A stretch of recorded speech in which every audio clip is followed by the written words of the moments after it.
So first thing Friday மார்க்கெட்டுக்கு நான் என்ன அனாலிசிஸ் குடுத்திருந்தேன் அப்படின்னா, ஃப்ரைடே மார்க்கெட் ஆப்ஷன்ஸ் பேஸ் பண்ணி நான் ஒரு பியரிஷ் வியூக்கும், புல்லிஷ் வியூக்கும் and gap down, gap up எல்லாத்துக்குமே நான் ஒரு அனாலிசிஸ் குடுத்திருந்தேன்.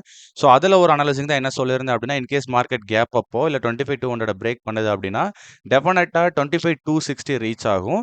ஸோ 25,260ன்றது ஒரு இம்பார்ட்டன்ட் ஜோன். ஆஃப்டர் தட் 25,216 ரியாக்ஷன்ஸா இருக்கட்டும், டேட்டா இனிஷியலைசேஷன் வச்சு நெக்ஸ்ட் மூவ் ஆகும்.